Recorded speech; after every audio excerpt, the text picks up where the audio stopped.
misericordia. Le damos gracias a todos los que están aquí presentes, porque de alguna manera hacen posible estas reuniones familiares, que es la iglesia en casa. Esta es la iglesia de Cristo, y aquí estamos alabando y exaltando su santo nombre, y después de una rica comida, que le damos gracias a Dios también, y le damos gracias a Dios por la vida de nuestra hermana que hoy cumple. Amén. Hermana.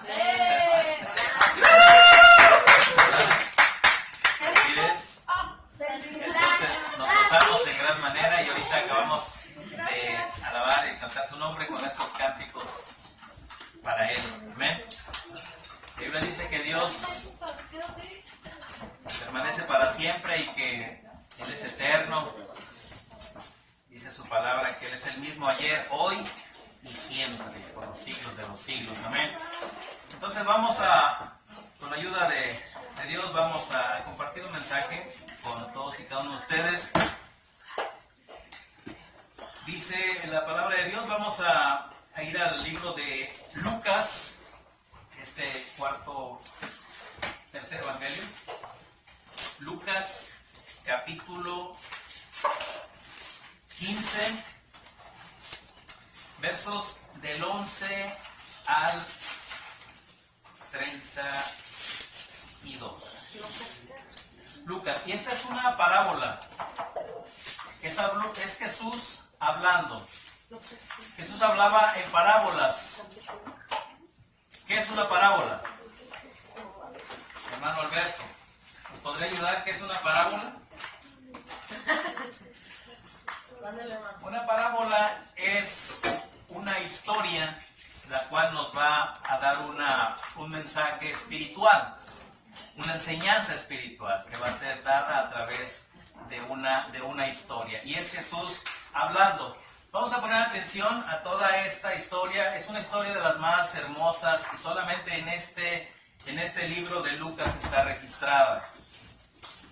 Entonces dice la palabra del Señor, honrando al Padre, al Hijo y al Espíritu Santo. Parábola del Hijo Pródigo.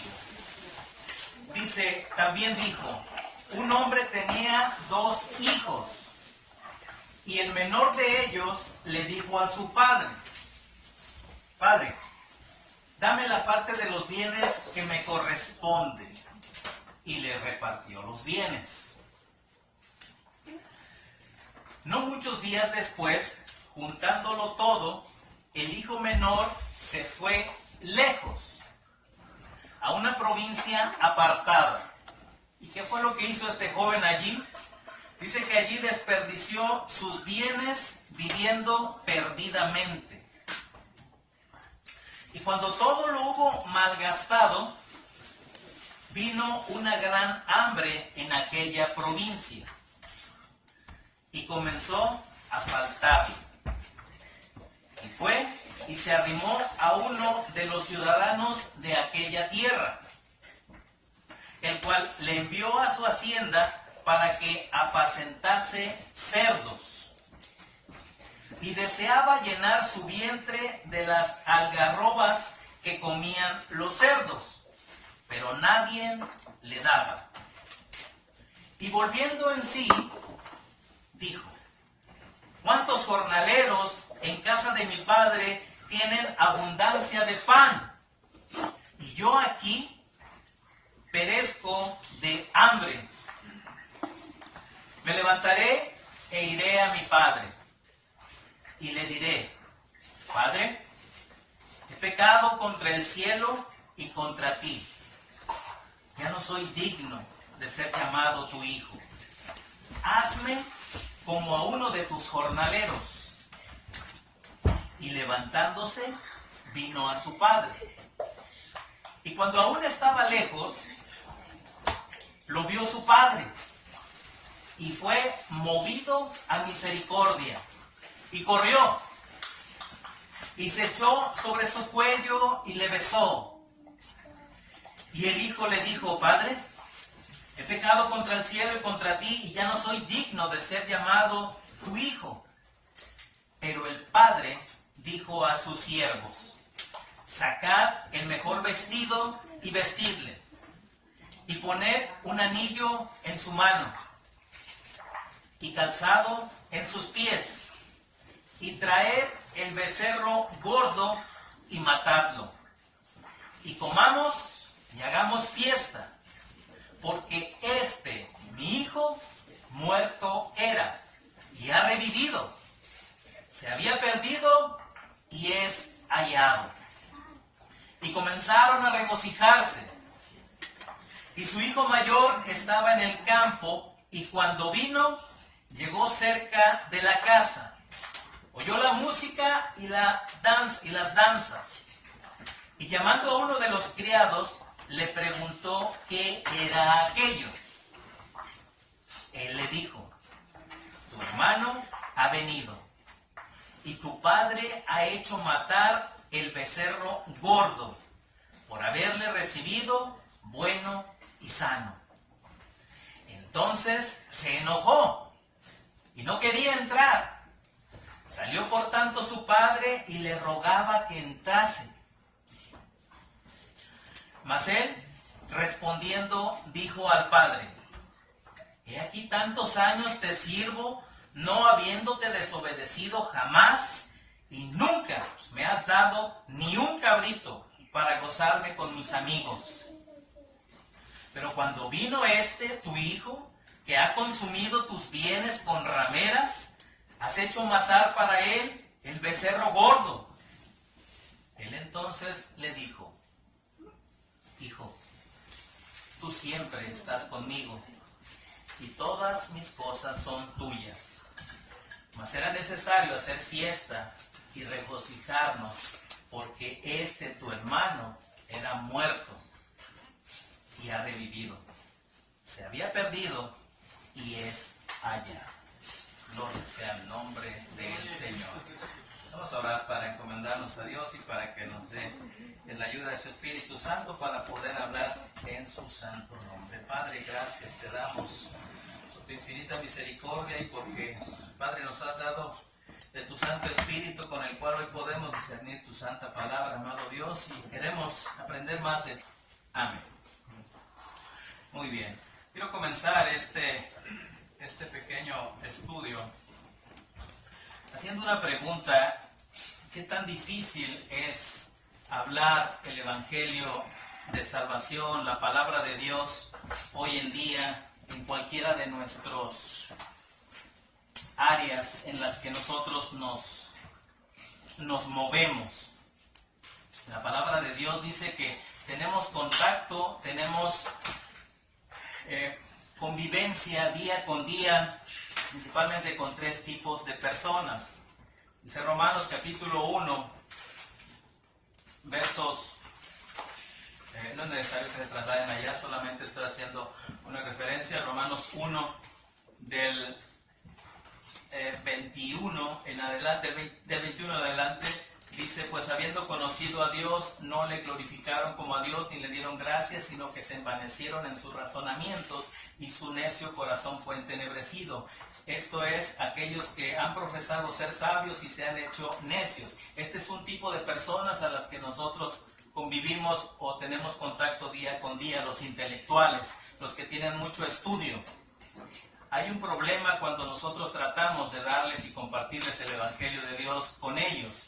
Hay otro tipo de persona también con la que nosotros nos topamos día con día, y estos son los pecadores. ¿Quiénes son los pecadores? Si se nos ha olvidado un poquito, dice ahí mismo, en ese mismo capítulo 1, verso 29 en adelante: todo aquel que practica la fornicación, la perversidad, la avaricia, la maldad, que tiene envidia, que es homicida, que es contencioso, que su boca está llena de engaño y malignidades, un murmurador, un detractor, aborrecedor de Dios, injurioso, soberbio, altivo, inventores de males, desobedientes a los padres, necios, desleales, sin afecto natural, implacables, sin misericordia. A todos y cada uno de ellos son los pecadores. Tenemos contacto día con cada uno de ellos. Esta es la segunda tipo de persona con el que tenemos contacto. Y hay un tercer tipo de persona con el que tenemos contacto, y estos son los religiosos, que los podemos encontrar incluso en la propia iglesia. Dice: por lo cual eres inexcusable, oh hombre, quien quiera que seas tú que juzgas, pues en lo que juzgas a otro te condenas a ti mismo, porque tú que juzgas haces lo mismo. Entonces la palabra de Dios nos enseña aquí que tenemos problemas con este tipo de personas, tres áreas principalmente. Entonces, en los tiempos de Jesús, para ir un poquito al contexto de lo que está hablando esta parábola del hijo pródigo, Jesús estaba de la misma manera batallando con estas personas. Principalmente eran 4 grupos. Eran los publicanos. Hermano Alberto, ¿quiénes eran los publicanos? Si nos puede apoyar. Los publicanos eran los recaudadores de impuestos. Y estos recaudadores de impuestos eran una pesadilla realmente para el pueblo judío, porque ellos trabajaban para los romanos, pero aparte de eso, lo que ellos hacían era cobrar el impuesto, pero casi siempre lo hacían con ventaja. No reportaban realmente lo que era el impuesto justo, sino que ellos cobraban de más. Entonces, por eso era un problema para la sociedad en ese entonces. También estaban los mismos pecadores, que eran los que se acercaban a Jesús para escucharlo. Pero también había otro grupo que eran de los fariseos y de los escribas. Los fariseos, que eran los líderes religiosos, y los escribas, que eran los maestros, los entendidos, los que estudiaban y conocían el Evangelio del Señor. Entonces, Jesús aquí estaba batallando con este grupo de personas. Al igual que nosotros batallamos hoy, en ese entonces Jesús estaba batallando con todos y cada uno de ellos. Y de lo que quiero hablar es un poquito en el contexto que está esta parábola, porque esta es una de 3 parábolas que hace Jesús con un punto hacia el arrepentimiento y el perdón de los pecados. Jesús, antes de decir esta parábola del hijo pródigo, Jesús hace referencia a 2 parábolas más. La primera de ellas es ahí mismo en Lucas, capítulo 15, verso 1, es donde recalca lo que estamos escuchando en este momento. Que se acercaban a Jesús todos los publicanos y pecadores para oír, para escuchar. Y los fariseos y los escribas murmuraban diciendo, este a los pecadores recibe y con ellos come. Esa era la acusación para Jesús. Entonces, Jesús empieza a explicar de 3 maneras diferentes. Y lo hace primero con la parábola acerca de la oveja perdida. Dice verso 3. Entonces él refirió esta parábola diciendo, ¿qué hombre de vosotros, teniendo 100 ovejas, pierde una de ellas, no deja a las 99 en el desierto y va tras la que se perdió hasta encontrarla? Y cuando la encuentra la pone sobre sus hombros gozoso. Y al llegar a casa reúne a sus amigos y vecinos diciéndoles, gozaos conmigo, porque he encontrado a mi oveja que se había perdido. Os digo que así habrá más gozo en el cielo por un pecador que se arrepiente que por 99 justos que no necesitan de arrepentimiento. Esta es la primera parábola que dice Jesús. La segunda de ellas es la parábola de la moneda perdida, que viene siendo prácticamente lo mismo. Dice, ¿o qué mujer que tiene 10 dracmas, estas monedas de plata, si pierde una dracma, no enciende la lámpara y barre la casa y busca con diligencia hasta encontrarla? Y cuando la encuentra, reúne a sus amigas y vecinas diciendo, gozaos conmigo, porque he encontrado la dracma que había perdido. Así os digo que hay gozo delante de los ángeles de Dios por un pecador que se arrepiente. Amén. De esta manera Jesús empieza a través de 3 parábolas apuntando hacia el arrepentimiento. Entonces, ese es el contexto en el que se da esta parábola acerca del hijo pródigo. Y vamos a empezar a analizar un poquito más acerca de esta hermosa parábola, la del hijo pródigo. Entonces, comenzaremos hablando en forma general primero. Vamos a hacerlo en 3 partes. Primero vamos a hablar de este hijo que desobedeció. Dice la palabra que este hombre, refiriéndose al padre, tenía ¿cuántos hijos? 2. Obviamente uno era el mayor y otro era el menor. Entonces, cuando al hijo mayor se le daba la herencia, dice la palabra de Dios que se le daba 2/3 partes al primogénito. Pero en este caso no era el primogénito el que estaba pidiendo su parte, la herencia. Y generalmente, ¿cuándo se da una herencia? Cuando muere.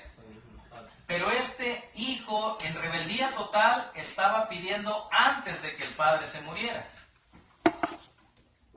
Y dice que su padre le da la parte de los bienes que le corresponde, se los reparte. ¿Qué más podemos hablar de aquí? ¿Qué más podemos entender, hermano muñeco? ¿Qué más podemos sacar de este hijo que en desobediencia pide algo que aún no es tiempo? Pues, es que bueno, se han visto varios casos acerca de eso, pero de que a veces, como dice que el hijo pródigo, bueno, el menor quería parte de la herencia que le correspondía, o muchas de las veces, tal vez por envidia, o porque tal vez el padre ahí no les explicó, o no le daba tareas que hacer, o responsabilidades, no sé. Hay muchas maneras de explicar, pero Gracias, hermano. Hermana Yaret, ¿qué es lo que usted nos puede decir acerca de este hijo que pide su herencia antes de que el padre muera? ¿Qué pensamiento le viene a la mente acerca de este hijo? Todos tenemos hijos. Pues yo digo que es como referente a los del mundo, ¿no? Porque dice que es como las ovejas, que son 99, y que es el que le importa salvar es a una, porque las otras ya están adentro. Entonces yo digo que son como los del mundo. Amén. Gracias. Mire, aquí hay una palabra muy interesante. El título es Parábola del Hijo Pródigo. Y esta es una pregunta interesante. ¿Qué significa pródigo? Hermano Mauricio. Pródigo viene de la referencia que él anda perdido, fuera del lugar que le corresponde, se fue del área local donde él estaba, anda pródigo, anda fuera de sus rumbos, de sus límites. Exacto, y esta palabra, de hecho, el título de esta parábola muchas veces ha sido visto de otra manera, ¿sí? Porque mire la definición. Dice, pródigo es aquel que desperdicia y consume sus pertenencias, entre paréntesis, dinero, con gastos inútiles, sin medida ni razón. Todos hemos sido llevados en esta vida en algún momento de esa manera, ¿sí? Que hemos tenido bienes, más cuando somos jóvenes, y hemos despilfarrado el dinero de esa manera. Entonces somos hijos pródigos también, ¿sí? Se confunde tal vez con la palabra prodigio. Es un niño, es un prodigio, o sea, alguien que está exaltando, pero no, en realidad se está señalando a un hijo que despilfarra. Ese es el hijo pródigo. Entonces sería la parábola del hijo que desperdicia, que malgasta, que consume todas sus pertenencias o dinero de manera desmedida. Ese es el hijo pródigo. incluso hay familias que casi siempre dicen, eres la oveja negra de la familia. No sé si has escuchado ese dicho casi siempre, que es para hacer que malgasta, el que se porta mal, que le hagan lo que le hagan.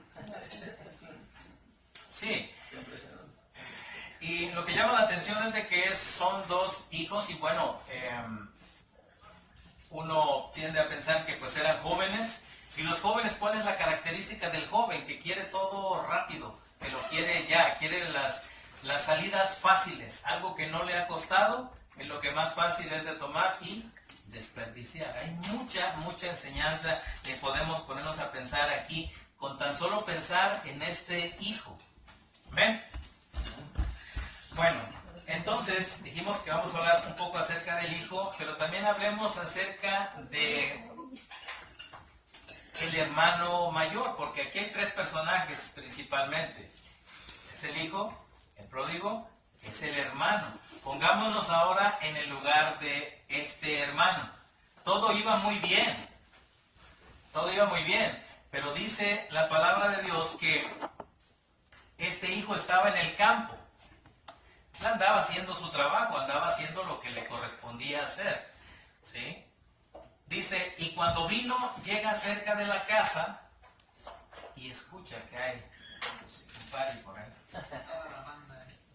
Dice, oye la música y las danzas. No solamente había música, sino que había danzas. El festejo estaba en grande. Y dice que llama a uno de los criados y a uno de los criados le pregunta, pues, ¿qué está pasando?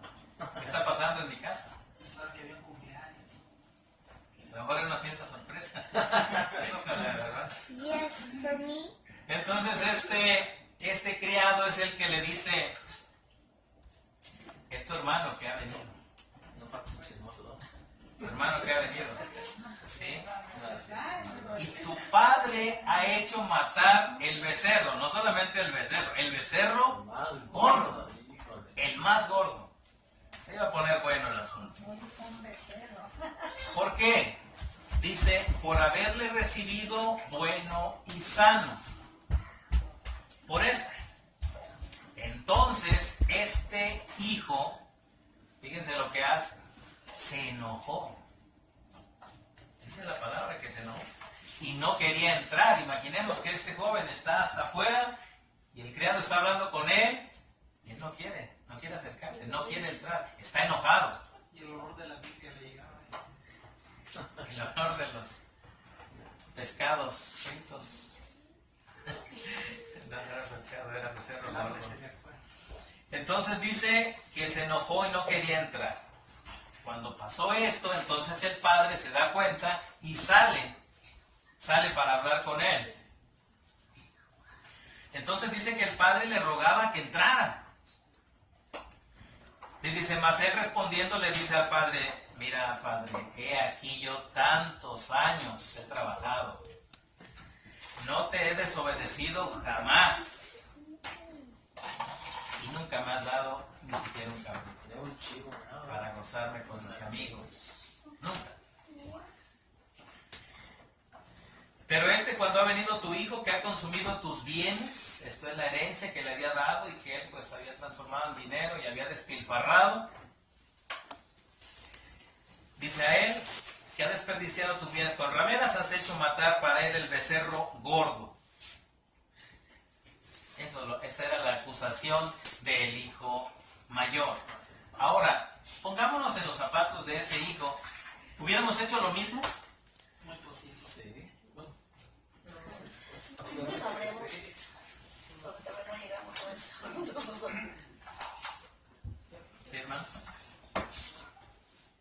Pues lo podemos llevar simplemente a la iglesia, no nada más allá afuera. A veces escuchamos que porque son bendecidos los mundanos y uno no. Es similar a la queja que está ahí. Siento que sí, también se puede ir uno de la iglesia, se puede representar como a nuestro Padre Dios, que se va el hermano y después regresa.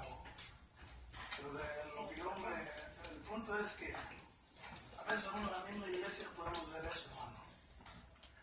Hermanos quejándose porque hermanos sí, y él dice, porque es similar lo que dice ahí. Es el comentario, ¿no? Brenda, ¿qué nos dice acerca de este hijo? ¿Tenía razón en enojarse o no tenía razón? ¿Qué era lo que estaba pasando con este joven? ¿Era justo? ¿Era injusto? Bueno, yo veo varias cosas. No tenía razón en enojarse, porque si lo trasladamos a nosotros, aquí dice que eran sus dos hijos, entonces yo lo tomo, ¿verdad? Así, como que es la iglesia, y dice que los dos eran sus hijos, están hablando de los hijos de Dios. ¿verdad? Dos tipos de hijos hijos de Dios o de cristianos, no sé. El hijo mayor, cuando dice, y yo, ¿cómo? Yo no he pecado, yo no te he fallado. Ahí está el orgullo y la mentira, porque todos le fallamos a Dios en algún momento. Entonces él se creía muy espiritual, ¿no? Si lo trasladamos a estos días, él se creía muy espiritual, más santo que los demás, o que su hermano, ¿verdad? Y eso lo podemos ver en la iglesia y tenemos que pedirle a Dios que no seamos nosotros esas personas, ¿verdad? Que nos creamos más santos, más espirituales y que por eso, por creernos que somos santos, creemos que Dios tiene más favores con nosotros y que Dios tiene más misericordia con nosotros. Entonces cuando otro hermano que falla o que se va de la iglesia o que peca, pero que viene y se arrepiente, a nosotros como su hermano debería darnos gusto. Entonces este hermano mayor obviamente no estaba actuando correcto. Estaba actuando con envidia y creyéndose que merece más el favor de Dios que su otro hermano. Pero la realidad es que el amor de Dios es igual, es parejo para todos. Y mientras vengamos arrepentidos delante de Dios, Él nos perdona. Y nosotros como hijos de Dios nos debe dar gusto, alegría, gozo, que otro hermano se arrepienta y venga de nuevo a los caminos. No sé si estoy más un poquito atrás o adelante, no recuerdo, pero está ahí postal el publicano y el fariseo, y hacen su oración al Señor. Uno se cree justo y el otro viene y ruega. ¿Y qué dice el Señor? El Señor dice que ha sido más bien escuchada la oración del publicano que del fariseo, porque el fariseo se justificaba a sí mismo delante de Dios. Es otro ejemplo que pueden ver. Sí, por eso es que hemos comenzado aquí a hablar la importancia de hablar del contexto de esta parábola. Jesús está hablando, como decía en el verso 15, verso 1, le está hablando a publicanos y a pecadores, pero también le está hablando a fariseos y a escribas, exactamente las mismas áreas con las que nosotros nos encontramos día con día, como dijimos, con los sabios, con los entendidos, con los pecadores y con todo aquel hermano incluso que juzga, pero sin darse cuenta que al juzgar él mismo se está condenando. Él mismo también puede que esté, y lo más probable es seguro que así sea, que es señalado. Al señalar nos señalamos nosotros mismos. Entonces, de la misma manera, Jesús está hablando. Es por eso que las dos primeras parábolas hacen referencia a que algo estaba perdido, primero una oveja y después una moneda de plata y es encontrada. Una oveja que estaba perdida y que también es encontrada. Y aquí estamos hablando, primero hablamos acerca de este hijo injusto y que después de darse cuenta cuál es su realidad, alejado. Fíjese bien lo que hace este joven. Lo primero que hace es alejarse para poder él tener su dinero a su antojo y despilfarrarlo. Y después él se da cuenta que está alejado y que hay una persona que le da trabajo, pero el trabajo era de uno de los trabajos más impuros para los judíos, que no tenían contacto incluso ni con los cerdos. No sé si usted conozca las algarrobas.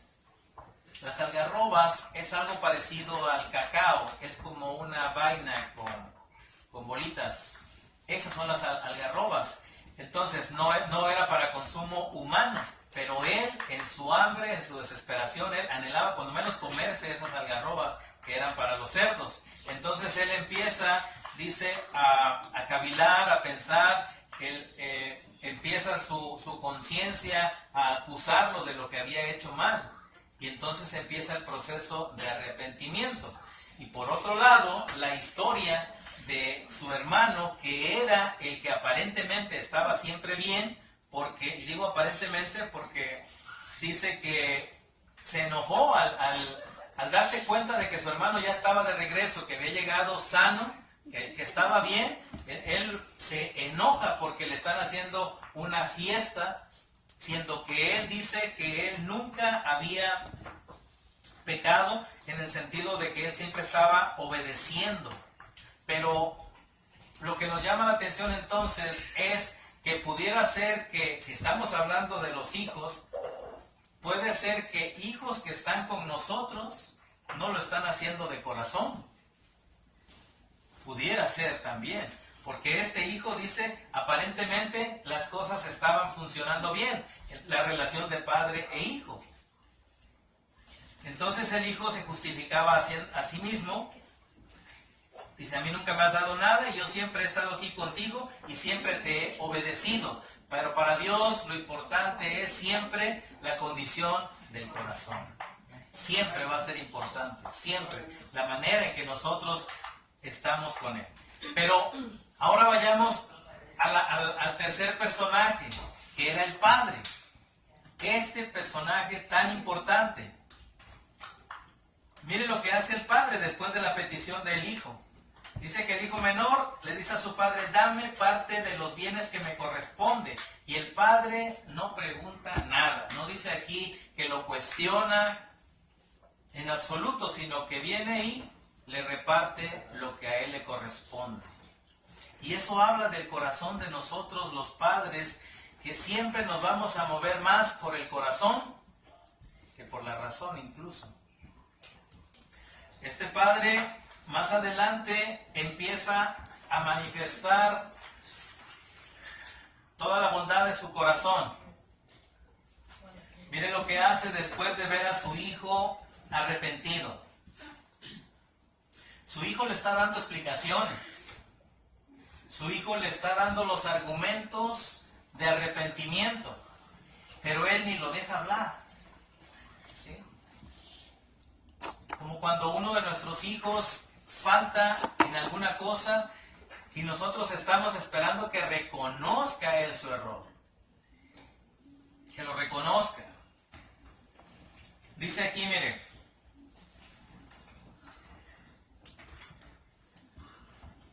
Dice en el verso 20. Y levantándose vino a su padre, y cuando aún estaba lejos, lo vio el padre. Y mira esta hermosa palabra. Y fue movido a misericordia. ¿Qué es misericordia? Es el amor a la miseria, el amor a la falta.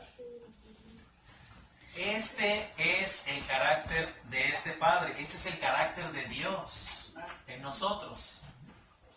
Dice la palabra que si nosotros, siendo malos, podemos dar buenas dádivas, y lo vemos con nuestros hijos, que aún después de que los vemos que fallan, que tropiezan, que hacen las cosas no correctas, nosotros con un abrazo, con un beso, siempre los recibimos, mostrando esa misericordia de Dios puesta en nosotros. Entonces dice que es movido a misericordia y corre el padre al encuentro con el hijo. Qué hermoso. Y se le echa sobre su cuello y le besa. Gloria sea el nombre del Señor. ¿Cuántas veces hemos hecho eso con nuestros hijos? Después de que cometen una falta, después de que nos fallan, después de que nos decepcionan, y nosotros, movidos a misericordia, les perdonamos todo. Ese es el Dios que nosotros tenemos. Entonces dice, está el hijo hablando, le está diciendo, le está explicando, le está diciendo, Padre, he pecado contra el cielo, he pecado contra ti, ya no soy digno siquiera de que me llames tu hijo, ya no soy digno. Y es entonces cuando el padre no lo deja hablar y le dice a los criados que saquen el mejor vestido, que le vistan. Imaginemos cómo llegó este joven. Pónganle el anillo en su mano y calzado en sus pies. y traigan al becerro gordo y mátenlo. Y comamos y hagamos fiesta porque mi hijo muerto era. ¿Cómo está esto de que era muerto? No podemos entender entonces si estaba muerto y le están haciendo una fiesta. ¿Cómo podemos entender esto, hermana? Pues muerto espiritualmente. Exacto. O sea, en él no había cavilado aún o dimensionado lo que tenía y lo que perdió solamente por su ambición, por su imprudencia, por querer reclamar algo fuera de tiempo. Él empieza a cavilar estas cosas y empieza el arrepentimiento a trabajar en su corazón. Y él regresa al Padre. Y el Padre dice, y dice 2 veces aquí este pasaje, este hijo que muerto era y ha revivido. Se había perdido, dice. ¿Por qué dice que se había perdido? Hermano Alberto. ¿Por qué se había perdido si él mismo se había ido solo? Se había perdido del mundo, Exacto. lo que andaba haciendo, no había desordenado. ¿Alguno de nosotros se ha perdido en esas cosas? ¿Cuántas veces lo hicimos o anduvimos perdidos, así como este joven, pensando solamente en nuestros deleites y en nuestros placeres, en sí mismo solamente, sin importarnos el haberle fallado a nuestros padres? Pero principalmente aquí el joven dice: he pecado contra el cielo. Exacto. Eso es lo que dice acerca del Padre, que se regocijó y lo agasajó de esta manera al hijo que no merecía realmente que le hicieran esto. Aparentemente merecía más del otro, pero el otro, al mostrar su corazón con su reacción de las cosas, ahí se puso en evidencia su corazón. Entonces, ¿cuál es la aplicación que nosotros podemos darle a esto? Hay muchas, porque hay muchas formas de vernos en los tres incluso. Nos vemos en el hijo pródigo, nos vemos en el padre, y nos vemos en el hijo mayor. Entonces hay infinidad de aplicaciones que le podemos dar y encajamos en todas. Es que, hermano, viendo nuestro Padre Dios, y dice la palabra que tenemos una herencia. Cuando nosotros nos vamos de la iglesia y nos vamos al mundo, nos vamos a una vida desordenada, estamos perdiendo también la herencia que nos toca en este caso. Dios nos deja que haga lo que quieramos, pero es como usted dijo en la palabra, llega el arrepentimiento del Espíritu Santo que nos vuelve uno a pedir perdón al Señor, y el Señor en su misericordia siempre nos perdona, siempre está ahí, pero yo lo entiendo de esa manera, yo lo veo así, más que en los mismos cristianos, los mismos hijos de Dios. Como usted dice, hay muchas aplicaciones. Hay muchas. De hecho, así como nos encontramos en alguno de estos tres personajes, también nos encontrábamos en uno de los tres, ya sea publicanos, pecadores, fariseos o escribas. Nos encontrábamos ahí, ¿sí, hermano? Otro de los ejemplos también, por ejemplo, como el hermano mayor se puede reflejar a la gente del mundo, que nomás está viendo lo que hacemos. Le comentaba a mi esposa de que andé con mi cuñado y me hizo una pregunta acerca de algún hermano de la iglesia. Le dije, la verdad, no sabe nada. Y él dice, no. Entonces me dice, y esos que son cristianos, dice. Y fíjate lo que andan haciendo. Ahí entra el religioso del que hablábamos. Por eso es de que hice referencia a Romanos capítulo 1, porque en ese capítulo 1 y 2 nos detalla perfectamente de dónde estábamos y ahora en dónde estamos como hijos de Dios. Pero ahí pertenecíamos. la enseñanza es de que no volvamos ni a ninguno de esos grupos, a hacernos sabios en nuestro propio entendimiento, no ser de esa lista de pecadores practicando esos pecados, y ni tampoco ser los religiosos que todos señalan sin siquiera primero ponerse a pensar, como dice la Biblia, que al señalar nosotros mismos también estamos siendo juzgados por Dios, ¿sí? Es Dios el único que juzga. Entonces, cualquiera de nosotros encaja, dijimos, en estos tres personajes, pero la aplicación que le podemos dar también puede ser esta. Si ponemos atención a lo que el padre hace con este hijo, es verdaderamente una restauración total. Ya el hijo, ya desde su corazón, aceptó su falta. Él ya está arrepentido. Y así como las otras dos parábolas, Jesús hace énfasis al arrepentimiento. Pero el punto central de este pasaje es cómo Dios, en su infinito amor y misericordia, nos toma, aún sin merecerlo. Y lo hermoso es cómo Dios nos recompensa, así como al hijo pródigo. Miren cómo Dios nos ha recompensado. Vamos a Efesios 6.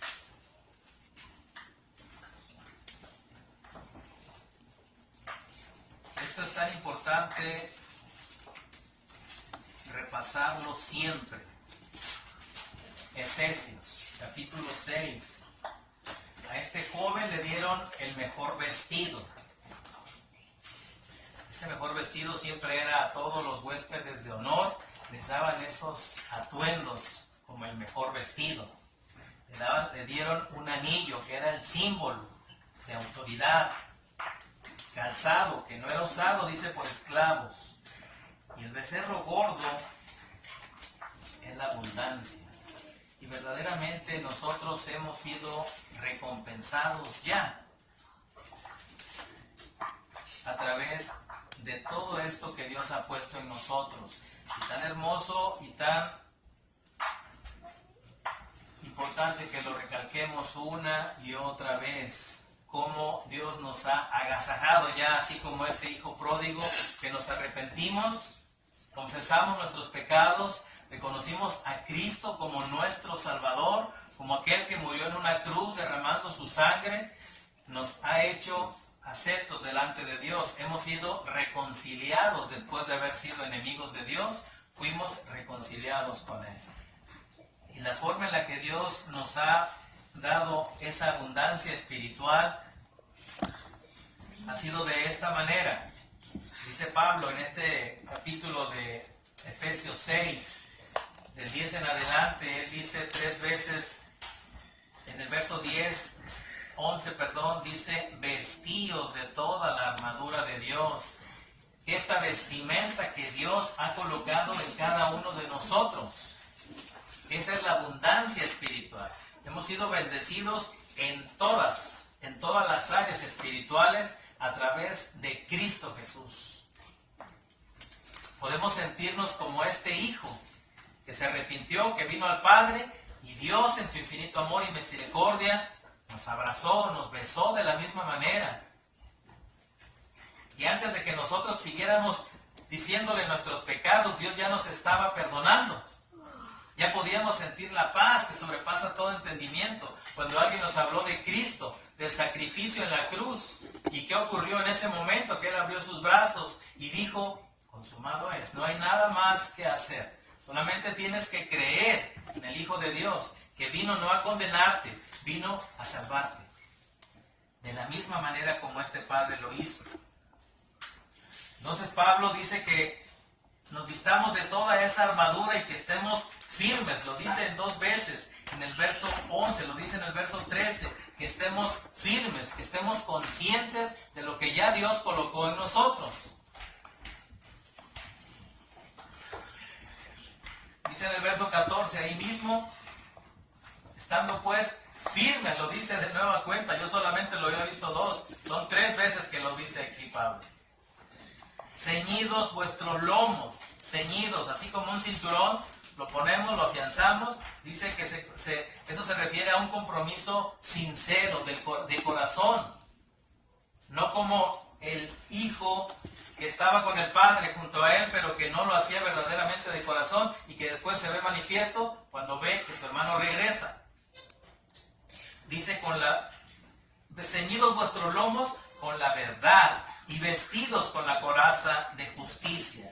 Esto es el proceso de santidad que llevamos desde el momento que aceptamos a Cristo en el día a día. Dice la palabra que Dios es el que va transformándonos, nos va renovando. Él es el que empezó la buena obra, Él es el que la va a terminar. Entonces, dentro de este proceso, Dios está con nosotros. Esa es parte de la abundancia espiritual que Él nos ha dado. Dice, y calzados los pies con el apresto del Evangelio de la paz. Ese Evangelio que escuchamos acerca de la redención, acerca de Cristo, acerca de que confesemos con nuestros labios, pero que creamos con el corazón. ¿Sí? Dice Romanos 19. Calzados nuestros pies con el apresto del Evangelio de paz, sobre todo tomad el escudo de la fe. ¿Ve eso que dice ahí, hermano? ¿Qué dice ahí? Está en inglés.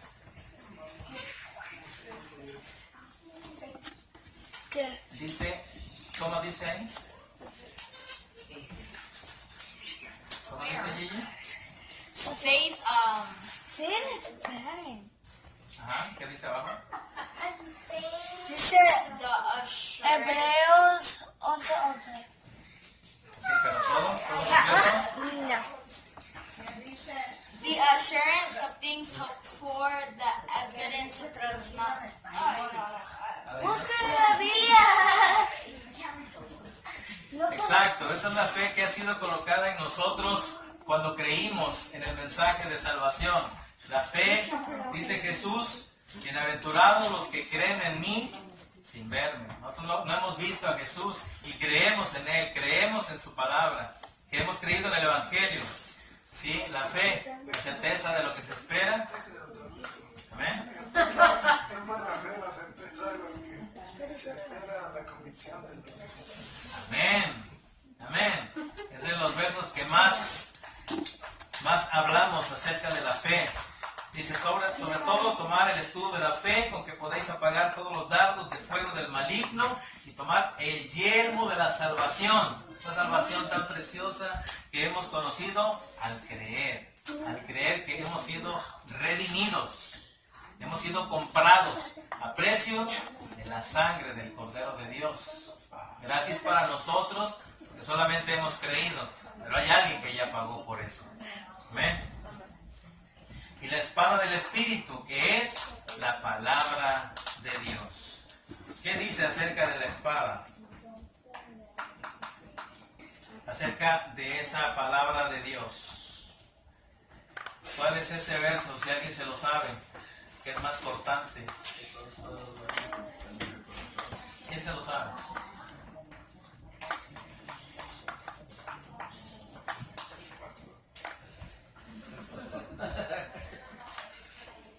Dice, calzados vuestros pies con el Evangelio de paz, por medio de Cristo y la gracia de Dios. Romanos 5, 8, 9 y 10. Este es con el verso que vamos a finalizar, para que podamos entender cómo Dios verdaderamente nos ha dado todas las bendiciones debido a un arrepentimiento sincero de nuestro corazón, y que Dios ha actuado exactamente que ese Padre del Hijo pródigo. ¿Alguien lo puede leer? Hermano Romanos, ¿qué tal? Romanos 5, 8, 9 y 10. Una palabra tan importante ahí. Justificados.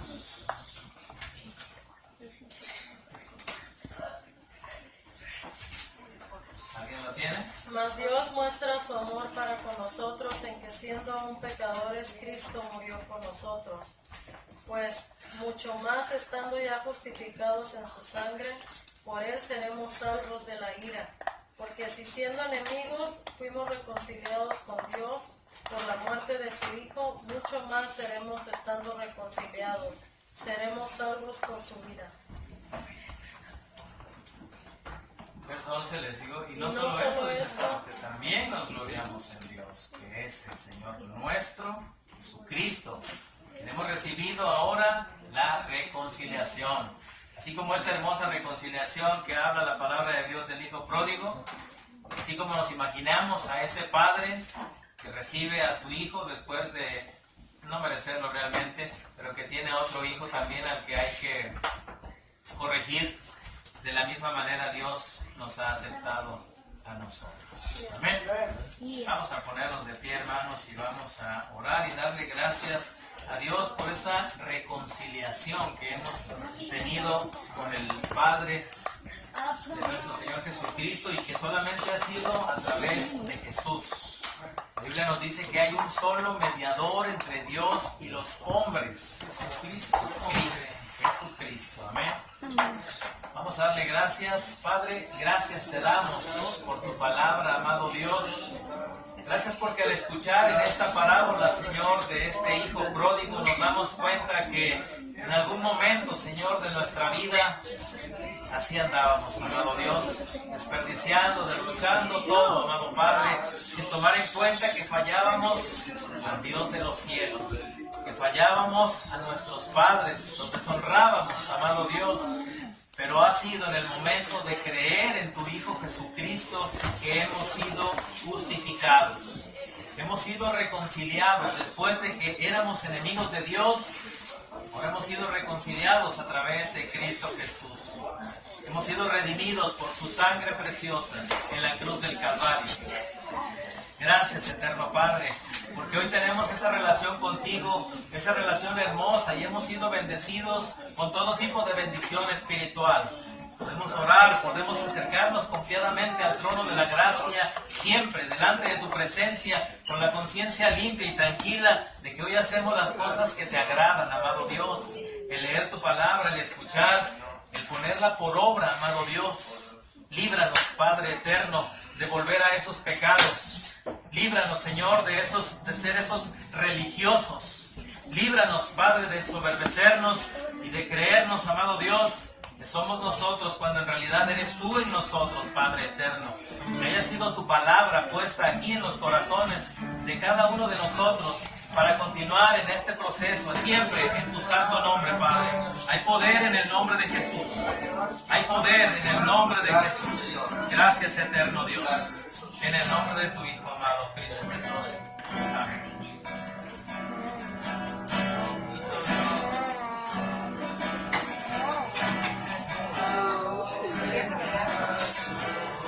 Y me has dado salvación, tu amor has derramado en mi corazón. Sabré agradecerte lo que has hecho por mí. Solo puedo darte ahora mi canción.